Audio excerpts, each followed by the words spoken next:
COVID-19 pandemic has created a set of challenges. It has been time filled with loss and uncertainty. From health concerns to social isolation, our ways of life had rapidly changed, and many are struggling to adjust. It is not easy. That is what I summarized during the COVID-19. Our mental health is one of the things that we need to take care during the pandemic. And I can say that it is really hard. It is because you are used to doing some things, but because of the pandemic, you are all prohibited to do that. So during that time, it was actually hard for me. I didn't know what to do. But because of my family and also my friends were there to support me, even though online, I was able to manage it. So that's how I do during the COVID-19. My life is really more challenging than I had anticipated by the COVID-19 pandemic, which was a nightmare for me. I had just been stressed out about schoolworks before the pandemic, but as soon as it began, I also started to feel anxious and self-conscious because of what I had been reading online. In addition, my brother passed away during the pandemic, which added to my sadness. However, in order for me to deal with my psychological issue in this new normal, I want to improve myself more to others.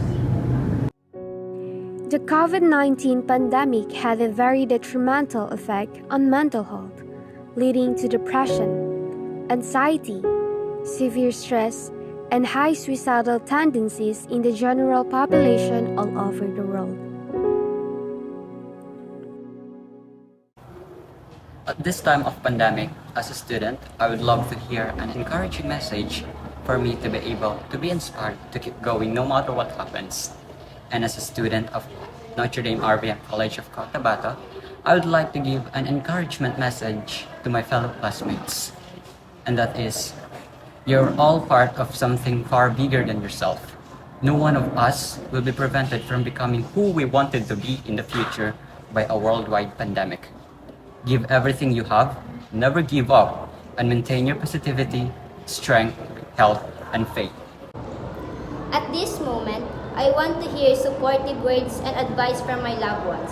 My mental health has gotten worse as a result of the pandemic, and I'm struggling to cope. As such, I want someone to remain by my side and listen to me without passing judgment. The fears of today and the unknowns of tomorrow have created a new level of anxiety, helplessness, and loneliness that has many in need of relief. To those people who are experiencing anxiety, depression, and stress, always pray to God or Allah, do your chores and play games you want, and always have a positive mind. Keep on running and fighting. We're born in this world to find our purpose and not to experience all of this. So stand up and be strong, no matter how hard you go through. Don't forget those who loves you every day. Forget the past that makes you cry and focus on the present that makes you smile and happy. Believe in yourself that you can do everything. Be proud of the way you fought to save yourself. Be proud of the way you survived. Be positive, but not in COVID-19. Move on, not for anyone else, not to prove to anyone that you can, but rather do it for yourself. Know that you are loved, you're special, and you're wonderful. Give yourself a break. Take some time off, even just for a day, on the weekend or something. Just don't give up on your life, because you will eventually be the person you will be before. A persistent sense of sadness and loss of interest are symptoms of depression, a mood disorder. We are dealing with a serious problem right now, especially in light of the pandemic. As a student leader who suffered several losses, including loved ones, passion, and interest, I come up with stress through self-love in a sense that I prioritize myself before others and, of course, with the exception of my family.